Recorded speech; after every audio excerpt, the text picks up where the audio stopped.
베드로후서 3장 17절 18절 말씀 함께 읽겠습니다. 시작. 그러므로 사랑하는 자들아, 너희가 이것을 미리 알았은즉 무법한 자들의 미혹에 이끌려 너희가 굳센 데서 떨어질까 삼가라. 오직 우리 주 곧 구주 예수 그리스도의 은혜와 그를 아는 지식에서 자라가라. 영광이 이제와 영원한 날까지 그에게 있을지어다. 아멘. 주님의 말씀입니다. 우리 가슴에 손을 얹고 믿음으로 함께 선포하겠습니다. 하나님을 만나면 살아납니다. 예수님을 믿으면 행복합니다. 성령님이 임하면 가능합니다. 할렐루야. 아멘. 선포하신 대로 되실 줄 믿습니다. 여러분, 우리의 믿음이 점점 더 자라가고 있습니까? 우리의 믿음이 지금 어느 정도의 크기의 믿음으로 지금 가고 있습니까? 여러분에게 믿음이 있으십니까? 오늘 처음부터 너무 자신이 없으신 것 같아요. 여러분에게 믿음이 있으신가요? 네, 이번에 아주 특별한 시간을 오랜만에 또 가지려고 하는데요. 여러분에게는 믿음을 꺼내서 한번 옆에 계신 분에게 한번 보여주시는 시간을 갖도록 하겠습니다. 자, 하나, 둘, 셋. 네, 보셨습니까? 네. 가끔 이제 교회에서 질문할 때 믿습니까? 그러면 우리는 아멘으로 버팁니다. 그래서 어떻게든 교회에서 질문하면 일단 아멘하고 봅니다. 그래서 뭔지는 몰라도 일단 아멘하고 보는 것이 우리의 믿음이죠. 그런데 베드로도 그렇고 오늘 사도들도 그렇고 말씀을 듣는 우리에게도 이 믿음이라고 하는 것이 지금 어느 정도의 위치에 있고 어느 정도의 크기가 있고 어느 정도의 그 순결함이 있는지를 다시 한번 늘 돌아볼 필요가 있습니다. 그래서 너희가 믿음이 있는가 시험하여 보라 라고 말씀하는 것처럼 오늘 나의 믿음이 지금 어떻게 있을까, 내 믿음의 상태는 지금 어떤가 라는 것을 좀 더 오늘 생각하면 좋을 것 같습니다. 오늘 베드로는 17절 말씀에 보면 그러므로 사랑하는 자들아, 베드로가 굉장히 온유하게 표현하고 있습니다. 성도들을 향해서, 믿음의 사람들을 향해서 그러므로 사랑하는 자들아. 베드로의 성품에 잘 안 맞는 표현처럼 보입니다. 그런데 베드로가 믿는 사람들을 향해서 사랑하는 자들아 이렇게 말씀하시는 거예요. 사랑하는 자들아. 오늘 우리에게 말씀하는 거예요. 하나님께서 우리에게 나의 사랑하는 자여, 나의 사랑하는 자야 이렇게 말씀하십니다. 그리고 뒤에 이렇게 말씀하십니다. 너희가 이것을 미리 알았은즉 무법한 자의 미혹에 이끌려 너희가 굳센 데서 떨어질까 삼가라. 어떤 미혹이 있는데 그 초대교회 때 많이 있는 무리 중에 거짓 선지자들, 거짓 교사들이 있었습니다.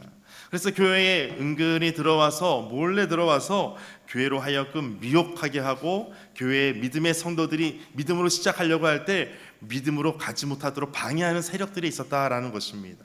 베드로 때도 그랬고 예수님 때도 마찬가지였습니다. 그러니까 예수님 때에도 그 사람들이 볼 때 과거에도 선지자들이 많이 일어났었는데 다 거짓 선지자였어. 그러니까 예수라고 하는 이 사람도 거짓 선지자였으면 뭐라 하지 않아도 알아서 다 사라질 거야 이렇게 생각했던 거예요. 많은 거짓 선지자들이, 거짓 교사들이 초대교회에 많이 있었습니다. 그때 예수님께서 십자가에 죽으시고 부활하시고 오히려 부활의 증인들이 나타나서 예수님의 복음이 온 천하에 더 나아갈 수 있도록 하였던 것입니다. 그런데 그럼에도 불구하고 미혹하는 자들에 대해서 17절에 보니까 무법한 자들 이렇게 표현하고 있습니다. 무법한 자들이 미혹에 이끌려 너희의 굳센 데서 떨어질까 이렇게 조심하고 염려하고 있다라는 것입니다. 여러분, 우리의 믿음이 늘 공격받고 있다라는 것을 기억하셔야 됩니다. 여러분의 믿음이 지금 내 한순간 내가 지금 믿음이 좀 성장한 것 같고 믿음이 커진 것 같고 내가 이제 믿음으로 뭔가 하는 것 같아 할지라도 어느 한순간 내 믿음이 저 바닥으로 보이지 않을 만큼 떨어질 수도 있다라는 것입니다. 여러분의 믿음이 지금 어디에 있는가라는 것입니다. 베드로서 2장에 보게 되면 우리는 오늘 3장을 봤지만 2장 1절에 그러나 백성 가운데 또한 거짓 선지자들이 일어났나니 이와 같이 너희 중에서 거짓 선생들이 있으리라. 거짓 선지자들, 거짓 선생들이 있습니다. 그들은 멸망하게 할 이단을 가만히 끌어들여, 그들의 특징이 있는데 이단을 가만히 끌어들여서 자기들을 사신 주를 부인하고, 첫 번째 특징은 주님을 부인하게 한다는 것입니다. 우리가 주 예수를 믿으라 그리하면 너와 내 집이 구원을 받는다라고 말씀하는데 그 주님을 부인하게 하는 거예요. 주님 다 부질없는 것으로, 아무 능력 없는 것으로, 예수라고 하는 이름이 아무것도 아닌 것처럼 그렇게 주를 부인하게 하는 것, 그것이 바로 거짓 선지자들, 거짓 교사들이 하는 일이었습니다. 스스로 임박한 그 멸망을 그들이 다 갖게 될 것이다. 그 멸망이 스스로 다 자처하게 된 것이다 라는 것을 말하고 있습니다. 주님을 부인하고 임박한 멸망을 스스로 취하는 것, 그것이 가만히 들어오게 하는 거짓 선지자들, 거짓 교사들에 대한 이야기입니다. 교회도 마찬가지입니다. 늘 공격받는 것이 바로 교회입니다. 지구 역사상 모든 선교의 역사 가운데 하나님의 말씀으로 온전히 세워지고 있는 그 교회들은 항상 외부로부터 공격을 받습니다. 그런데 그 공격이 있을 때마다 진짜 신앙은 그때그때마다 더 살아난다는 것입니다. 핍박이 있으면 다 사라질 것 같이 보이는데 오히려 진짜 믿음은 그때 살아나는 것입니다. 가끔 하나님께서 우리에게 신호를 주실 때가 있어요. 사인을 주실 때가 있어요.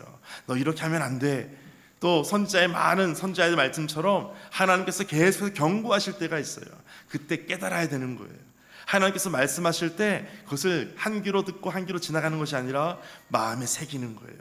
그 말씀이 무엇인지를 한번 생각해 보는 거예요. 그것이 믿음으로 연결되게 되어 있습니다. 그리고 이제 뒤에 말씀 보면 베드로후서 3장 3절 4절을 보면 먼저 이것을 알지니 말세에 조롱하는 자들이 와서, 마지막 때에 조롱하는 자들이 옵니다. 그런데 그들이 자신의 정력을 따라 행하기도 하고 조롱하기도 하는데 어떻게 조롱하냐면 주께서 강림하신다고 하는 그 약속이 지금 어디 있느냐라고 하는 거예요. 하나님의 그 재림에 대해서 다시 오신다고 했는데 도대체 언제 오시는 거냐라고 하면서 조롱하는 사람들이 마지막 때에 있다라는 것입니다. 가끔 믿지 않는 사람들이 믿음의 사람들에게 이렇게 조롱할 때가 있어요. 가끔 우리를 보면서 야, 너는 믿는 사람인데 어째 아무런 기적이 일어나지 않느냐, 너는 믿는 사람이라고 하는데 너의 행실은 왜 그러냐, 너는 믿는 사람이라고 하는데 너가 믿는 예수님은 도대체 어떤 분이냐, 이렇게 질문할 때가 있습니다. 그런데 단순히 궁금해서가 아니라 조롱하면서 하는 조소와 함께 그렇게 질문하는 사람들이 있습니다. 우리 믿음의 사람들이 하나님 앞에 믿음으로 서가는 것, 이것을 보여줄 때가 바로 지금이라는 것입니다. 우리를 향해서 조롱하는 사람들이 있습니다. 특별히 그리스도의 재림에 대해서, 또 다가올 심판에 대해서 부인하는 사람들이 있습니다. 그 뒤에 계속해서 보면 4절에 이르되 주께서 강림하신다는 약속이 어디 있느냐, 조상들이 잔 후로부터 만물이 처음 창조될 때와 같이 그냥 있다, 아무것도 지금 일어나는 것이 없지 않느냐라고 하면서 조롱하는 사람들이 있습니다. 그러므로 믿는 사람들이 해야 될 것이 있는데 무엇이냐면 이와 같은 미혹에 대해서 경계하고 대적하고 예수 그리스도를 굳게 붙잡는 믿음의 행위가 필요하다라는 것입니다. 여러분, 예수 그리스도를 믿고 난 이후에 어떠한 경계하는 것이 있습니까? 어둠의 세력으로부터 어떤 것을 여러분 대적하고 있습니까? 내 삶의 그 믿음을 지키기 위해서 여러분이 지금 애쓰고 있는 것이 어떤 것이 있으십니까? 베드로전서 5장 8절에 우리가 잘 아는 말씀이 있습니다. 우리 말씀을 통해서 같이 읽어보겠습니다. 시작. 근신하라, 깨어라.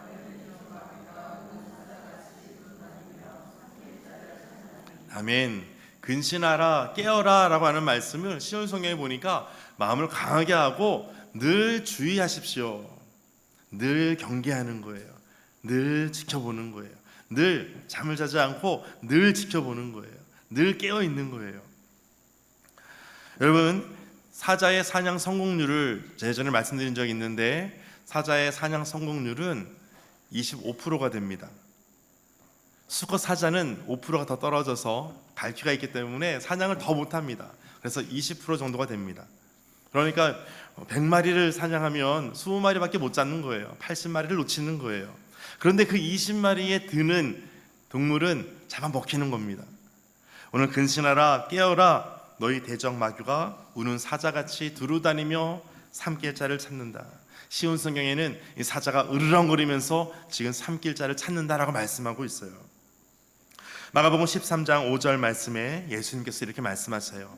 너희가 사람의 미혹을 받지 않도록 주의하라. 예수님께서 다 알고 계셨어요. 사람들의 미혹을 받아서 예수 그리스도가 부활하시고 승천하시고 난 이후에 믿음으로 살려고 하는 성도들에게 끊임없이 미혹이 된다는 것을 미리 알고 계셨어요. 그래서 사람의 미혹을 받지 않도록 주의하라 말씀합니다. 히브리서 3장 12절에 형제들아 너희는 삼가 혹 너희 중에 누가 믿지 아니하는 악한 마음을 품고 살아계신 하나님에게서 떨어질까 조심할 것이요. 하나님에게서 떨어질까 조심하라. 여러분, 믿음으로 시작했다가 육체로 끝나는 일이 되면 안 됩니다. 믿음으로 시작했다면 끝까지 믿음으로 가는 거예요. 여러분, 아부와 충성의 차이는 어디에 있습니까? 아부도 끝까지 하면 그건 충성입니다. 근데 충성도 하다가 말면 아부가 됩니다. 중요한 건 길이에 있습니다. 끝까지 하는 것이 중요합니다. 믿음으로 살다가 어느 한순간 믿음을 저버리고 살면 믿음으로 사는 것이 아닌 것이 됩니다. 그런데 지금은 처음 작게 믿었지만 시간이 갈수록 점점 더 크게 믿는 믿음으로 바뀌어지는 거예요. 처음에는 초신자였어요. 예수님도 잘 몰랐고 교회 생활도 잘 모르고 하나님을 잘 몰랐는데 어느 순간 보니까 어떠한 성도가 믿음이 점프되어 있는 거예요. 어느 순간 믿음이 더 커져 있는 거예요. 어느 순간 감당할 수 없는 믿음의 사람이 되는 거예요. 세상이 감당할 수 없는 사람이 되는 거예요. 그리고 존경받는 믿음의 용사들이 되는 거예요. 저는 예배하는 모든 분들이 믿음의 용사가 되시기를 축복합니다. 옆에 계신 분에게 한번 축복해 주실까요? 믿음의 용사가 되십시오. 이렇게 한번 축복해 주실까요? 한자 중에 금묵자흑이라는 말이 있습니다. 금묵자흑, 먹을 가까이 했더니 검게 되었다라는 뜻을 가지고 있습니다. 우리의 주변 환경이나 어떤 사람에 따라서 어떤 개인의 취향과 어떤 성향과 행동들이 변할 수 있다라고 하는 것을 이렇게 비유적으로 말씀하고 있는 것입니다. 사람이 누구와 어울리느냐에 따라서 그 사람의 어떤 성품이나 성격이나 행동에 많은 영향을 줍니다. 우리 주위에 여러분 어떤 분들이 많이 있습니까? 믿음의 사람들이 많이 있으십니까? 아니면 날마다 세상적으로 놀려고 하는 사람만 많습니까? 노는 사람이 많은 것이 죄는 아닙니다. 그런데 영향을 받을 수 있다라는 것입니다. 반대로 생각할 수도 있겠죠. 내가 그 사람들에게 가서 영향을 주는 사람이 되면 안 되겠습니까? 너무나 좋은 선교하는 마인드입니다. 선교하는 마음입니다. 그런데 그렇게 하기가 쉽지가 않습니다.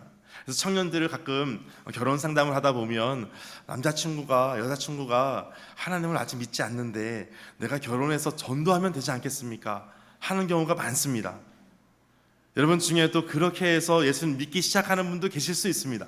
그런데 실제로 보니까 그렇게 예수님을 더 함께 믿을 경우보다 믿지 않는 경우, 서로 믿지 않는 경우가 더 많은 것을 볼 수가 있습니다.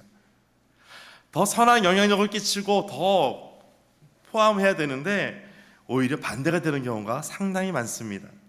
믿음으로 내가 잘 서 있는 것처럼 보이지만 나의 믿음이 어느 한순간 보니까 아무것도 아닌 것처럼 보이는 그럴 때가 참으로 많습니다. 여러분, 정말 좋은 공동체가 중요한데 믿음의 공동체가 중요합니다. 그래서 내가 믿음이 연약할 때 믿음으로 함께 서갈 수 있도록 도울 수 있는 공동체, 그 믿음의 공동체가 필요합니다. 그래서 믿음의 공동체를 만나는 것은 너무나 큰 축복입니다. 일평생 사는 동안 우리가 지금 함께 모여서 예배하고 함께 교제하는 믿음의 공동체가 있다는 것, 이것은 너무나 큰 축복인 줄 믿으시기를 바랍니다. 정말 나쁜 공동체, 피해야 될 공동체가 있는데 그것은 불평하는 공동체예요. 어느 모임만 가면 늘 불평만 하는 공동체가 있어요. 어떤 모임 갔더니 늘 거짓말만 하는 데가 있어요. 어떤 데 갔더니 늘 부정적인 것만 이야기하는 데가 있어요. 무질서한 사람들이 모이는 곳이 있습니다. 믿음으로 사는 것과 전혀 상관없는 믿음과 떠나 있는 사람들이 있어요. 미혹받았다라고 하는 증거는 바로 불평하고 거짓말하고 속이고 부정적이고 무질서한 것, 이것이 미혹의 증거가 됩니다. 여러분, 오늘 우리 공동체가 이와 같은 미혹으로부터 다 사라지게 되시기를 축복합니다. 그래서 늘 경계하고 악한 것으로부터는 다 멀리하는 거예요. 악은 모양이라도 버리는 거예요. 경건의 능력을 취하는 거예요.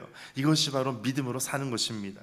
시간이 갈수록, 날이 갈수록 우리의 믿음으로 사는 것이 모든 사람들, 믿는 사람들뿐만 아니라 믿지 않는 사람들에게도 본이 되고 존경하는 그러한 모습이 되시기를 축복합니다. 잠언 4장 14절 이렇게 말씀합니다. 같이 읽겠습니다. 시작. 사악한 자의 길에 들어가지 말며 악인의 길로 다니지 말지어다. 아멘. 사악한 자의 길이 있어요. 악한 자의 길이 있어요. 거기에 들어가지 말라는 거예요. 거기로 다니지 말라는 거예요. 우리의 길이 지금 어떻게 꽃길만 걸을 수 있겠습니까? 어떻게 비단길만 걸을 수 있겠습니까? 어떻게 레드카펫만 걸을 수 있겠습니까? 그런데 악한 자인 것을 알면서도 가는 경우가 더 많다라는 것입니다. 몰라서 가는 경우도 있지만 알면서도 가는 경우가 너무나 많다라는 것입니다. 여러분 한번 생각해 보십시오. 여러분이 어떤 죄를 지을 때 그 죄를 정말 모르고 짓습니까? 알면서도 짓습니까? 말씀하시기 좀 곤란하시죠? 대부분 알면서도 짓는 것이 더 많을 것입니다. 미혹되지 않는 방법이 필요합니다. 미혹되지 않으려면 베드로후서 1장이 이렇게 말씀하는 것을 볼 수 있습니다. 베드로후서 1장 5절에서 7절에 보니까 그러므로 너희가 더욱 힘써 너희 믿음에서 덕을 세우는 거예요. 또 덕에서 지식으로 나아가는 거예요.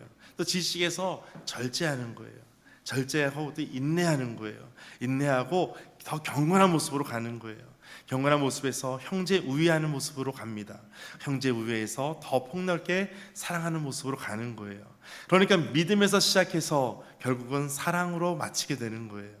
우리의 삶이 각각을 다 설명하기보다는 여러분의 이 믿음에서 결국은 사랑으로 끝나게 되는 것, 그것이 바로 믿음의 사람, 하나님의 사람들이 하는 모습이라는 것을 가르쳐 주는 것입니다.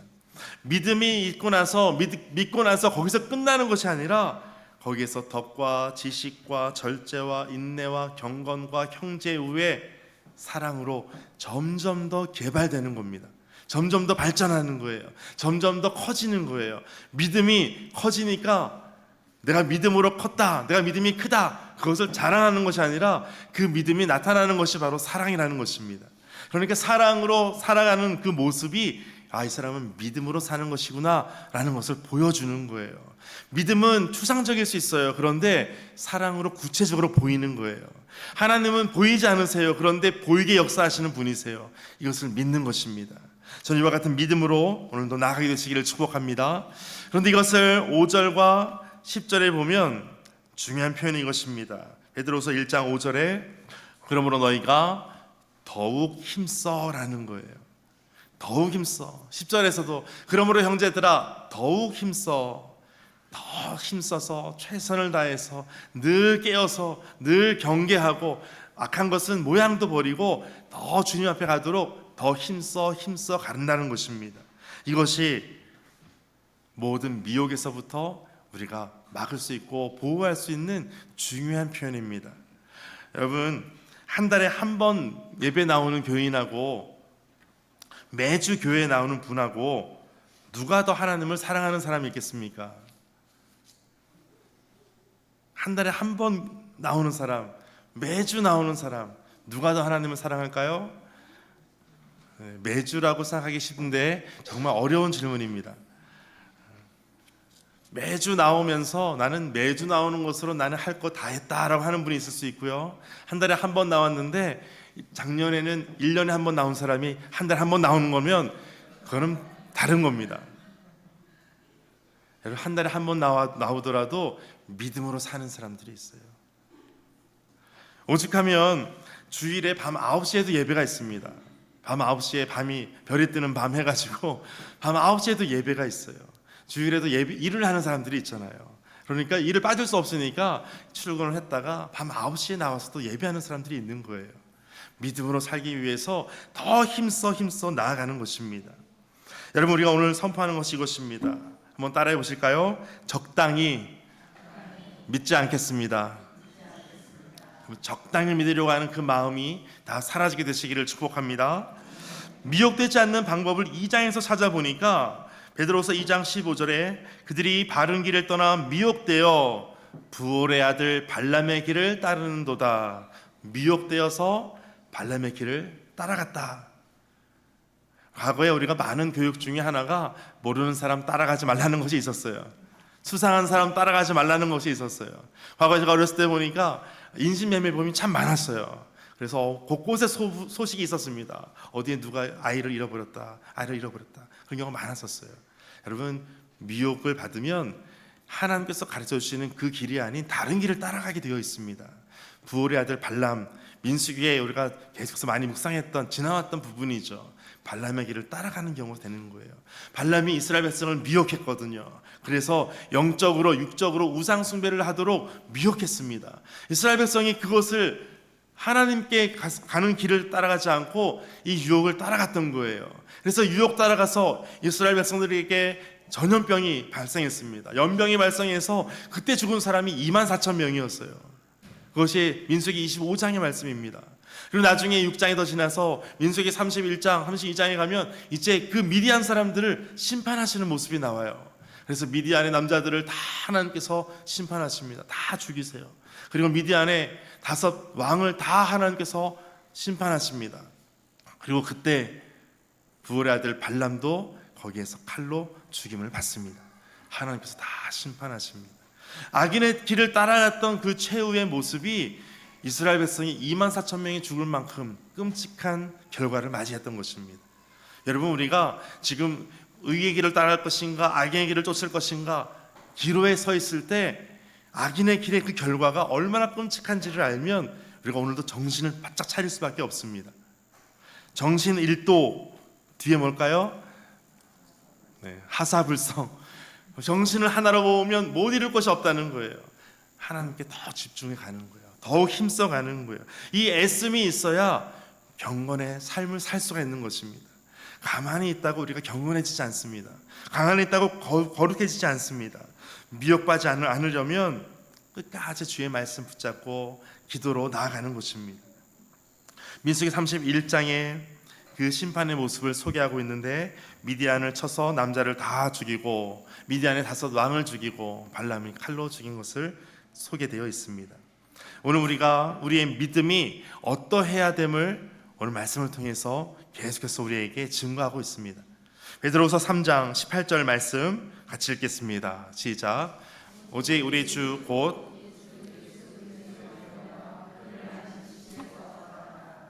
영광이 이제와 영원한 날까지 그에게 있을지어다. 아멘. 우리가 온전한 믿음을 가지고 끝까지 미혹되지 않고 살아가려면 우리가 3가지를 꼭 기억해야 됩니다. 첫 번째가 바로 은혜라는 거예요. 믿음 생활을 잘하기 위해서 우리가 늘 잊지 말아야 될 것이 있는데 그것이 바로 은혜라는 거예요. 은혜는 카리스라는 단어를 씁니다. 이 카리스라는 단어는 아주 충분한, 아주 넉넉한 그러한 은총과 축복을 의미하는 단어입니다. 그래서 하나님께서 우리에게 은사를 주신다라고 하는 것은 은사는 선물입니다. 우리에게 선물을 주시는데 은사를 주시는데 그래서 그 은사가 은혜에서부터 시작한 카리스에서 나온 카리스마, 이것이 바로 은사라는 것입니다. 하나님께서 은사를 주신다는 것은 우리에게 넘치도록 많은 은총을 베푸신다라는 거예요. 여러분, 높은 곳에서 위에서 아래를 보면 사람들의 모습이 어떻게 보입니까? 아주 점처럼 아주 작게 보일 거예요. 위에 머리 정수리부터 보이게 될 거예요. 그래서 검은 점이 보이거나 살색 점이 보이거나 머리가 없으면 살색으로 보이겠죠. 그렇게 점처럼 보일 거예요. 그런데 여러분, 옆에서 보면 어떨까요? 옆에서 보면 사람들의 키도 보이고 생김새도 보이고 다 다양한 모습이 보일 거예요. 위에서 하나님께서 보실 때에는 모든 사람이 다 똑같아요. 그런데 우리 사람들은 옆에서 보면서 비교하기 시작합니다. 계속해서 누구는 어떻고 누구는 어떻고 수근거리기도 합니다. 그런데 하나님께서는 나 한 사람을 보고 계시는 거예요. 나 한 사람을 주목하고 계시는 겁니다. 수많은 사람들, 지금까지 수억의 사람들 가운데 나 한 사람을 보고 계시는 거예요. 경제학과 마케팅의 어떤 중요한 개념이 있는데 바로 희소성의 법칙입니다. 희소성의 법칙은 그 설명을 보니까 어떤 제품이나 서비스가 희소할 때, 아주 적을 때 사람들이 그것을 더 가치 있게 여기고 소유하고 싶어지는 그러한 마음이 생긴다라고 표현하는 거예요. 작으니까, 또 없으니까 더 갖고 싶은 욕망이 생긴다는 거예요. 그래서 한정판이다, 아니면은 단기 프로모션이다 그러면 사람들이 더 집중하는 거예요. 더 갖고 싶다 하는 거예요. 어떤 곳에 가서 좋은 어떤 컵이 있는데 이것은 한정판입니다. 그러면 사람들이 그것을 사는 사람들이 있어요. 비싼 가치를 주고도 사는 사람이 있어요. 그냥 컵 하나인데도 거기에 이게 한정판이다 그러면 이것을 비싼 돈 주고 사는 사람들이 있습니다. 희소하니까 가치가 있다라는 거예요. 여러분, 대부분 여성분들이 항상 느끼는 것이 있죠. 뭐 큰 거 원하는 거 아니잖아요, 그렇죠? 여성분들 큰 거 원하는 거 아니잖아요. 작은 거 원하는 거예요. 다이아몬드 같은 거, 작은 거 원하는 겁니다. 큰 거 원하는 것이 아니에요. 작은 것에도 기쁨을 누리거든요. 여러분, 나와 같은 사람이 전 세계에 몇 명이 있을까요? 단 한 사람밖에 없습니다. 우리의 동체, 나 같은 사람 한 사람밖에 없어요. 우리의 짐은 아무리 사람이 많아도 나와 똑같은 사람이 없어요. 다 다릅니다. 하나님께서 창조하실 때 나 한 사람을 독특하게 만들어 주신 거예요. 여러분을 그렇게 만들어 주신 거예요. 그래서 여러분 한 사람밖에 없기 때문에 얼마나 희소합니까? 그러면 여러분은 얼마나 귀한 존재들이십니까? 옆에 있는 우리 분들 한번 보실까요? 한번 옆에 계신 분에게 당신은 너무 소중합니다. 이렇게 한번 말씀해 주실까요? 네, 말썽 피우는 자녀도 보니까 귀엽고 희소하기 때문에 하나밖에 없으니까 너무나 귀한 거예요. 왜냐하면 하나님께서 그렇게 우리를 창조하셨기 때문이다라는 거예요. 나를 대충 만들지 않았어요. 대충 있는 존재가 아니라는 거예요. 사람이 조는 모습을 봐도요, 굉장히 오묘합니다.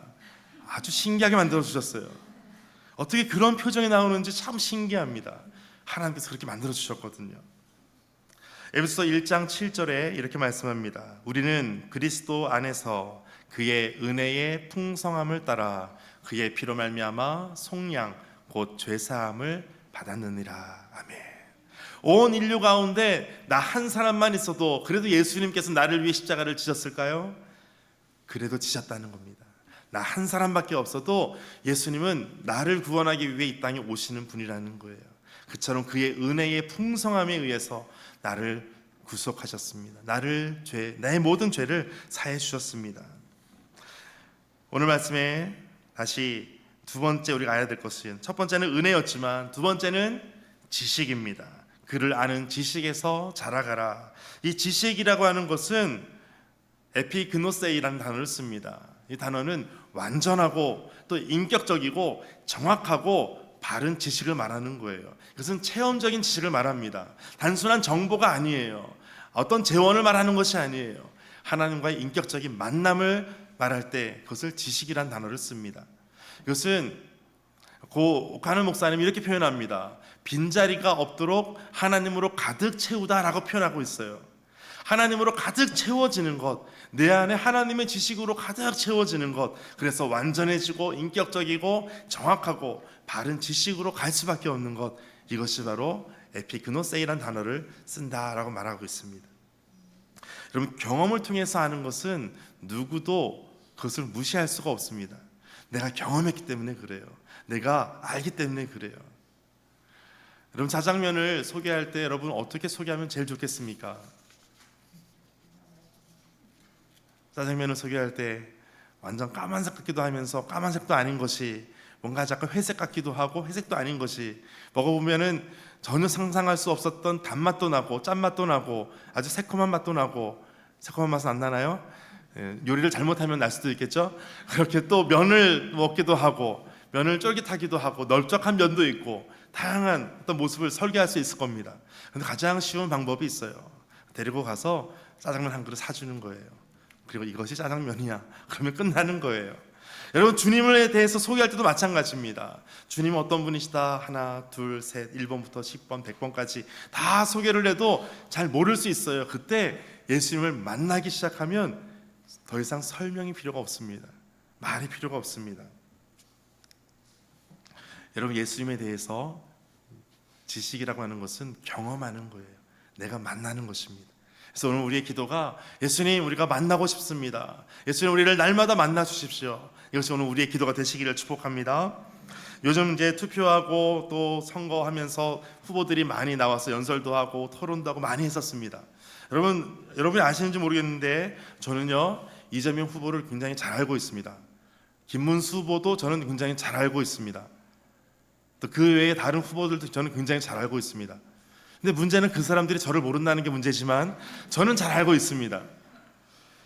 여러분, 선포하는 것이 이거예요. 예수님을 대통령 후보 정도로 알지 마시기 바랍니다. 예수님과의 인격적인 교제, 인격적인 만남이 있어야 되는 거예요. 그때 우리의 믿음이 자라나는 것입니다. 그 은혜를 경험하는 거예요. 지식을 경험하는 거예요. 은혜를 경험하고 지식을 경험하는 사람들이 어떻게 되냐면 예수 그리스도의 그 사랑을 깨달아 알게 돼요. 믿음으로 시작했던 우리의 삶이 그 사랑으로 이어지는 그 모습 속에 그 사랑이 바로 시작이 예수님이었구나라는 것을 알 수 있게 됩니다. 요한복음 17장 3절에 영생이라고 하는 것은 곧 유일하신 참 하나님과 그가 보내신 자 예수 그리스도를 아는 것이라고 말씀하고 있어요. 영생은 아는 것이다. 영생은 이겁니다. 정의 1번, 2번, 3번 그것이 아니고요. 영생은 예수님을 경험하는 거예요. 예수님을 만나는 거예요. 그것이 안다라는 단어를 쓰는 것입니다. 이렇게 은혜와 지식으로 이제 더 자라가는 사람들의 특징이 마지막 세 번째 이것입니다. 영광이 이제와 영원한 날까지 그에게 있을지어다. 아멘. 베드로는 예수님의 제자들 중에 누구보다도 예수님을 잘 아는 제자였어요. 옆에서 누구보다도 가까이에서 예수님을 다 봤던 제자였어요. 베드로가 하나님께 속한 그 영광이 누구에게 있냐고 고백하냐면 그 영광이 예수님께 있습니다. 이제와 영원한 날까지 예수님께 영광이 있습니다. 이것을 고백하고 있어요. 베드로가 마태복음 16장 16절에서 말씀하고 고백했던 것처럼 주는 그리스도십니다. 살아계신 하나님의 아들이십니다. 그 고백을 한 이후에 베드로의 믿음이 점점 더 성장했을까요? 그 고백을 했음에도 불구하고 예수님의 십자가를 달리실 때 예수님을 부인했던 사람이었어요. 예수님의 십자가에 달려 죽으실 때 두려워서 문을 잠궈놓고 닫아놓고 있는 사람이었어요. 그런데 베드로가 달라지는 거예요. 예수님을 만나고 나니까, 예수님을 정말 알게 되니까 그 영광이 이제와 영원한 날까지 오직 예수님께 있구나라는 것을 고백하게 됩니다. 저는 여러분의 은혜와 지식으로 가득 넘쳐서 모든 영광을 하나님께 돌리는 그러한 삶이 되시기를 축복합니다. 여러분, 교회도 마찬가지예요. 진정한 교회는 모든 영광을 하나님께 돌리는 거예요. 목회자도 아니에요. 리더도 아니에요. 오직 하나님께 돌리는 거예요. 그것이 은혜와 지식으로 충만한 교회의 특징이 됩니다. 오직 주님의 은혜와 지식으로 자라가서 다른 은혜를 구하지 않고 오직 하나님의 은혜로만 더욱더 나아가게 되시기를 주의 이름으로 축복합니다. 오늘 말씀 가지고 함께 기도하겠습니다. 우리 세상에서 미혹되지 아니하고 오직 하나님의 은혜와 하나님을 아는 지식에서 자라가서 모든 영광을 하나님께 돌리는 삶이 되게 하여 주옵소서. 주님 앞에 나아가는 모든 삶의 자리마다 더욱더 주님의 이름을 부르며 오직 믿음과 경건으로 더욱 힘써 믿음으로 시작하여 사랑으로 끝까지 나아갈 수 있도록 함께하여 주옵소서. 함께 기도하며 나아가겠습니다.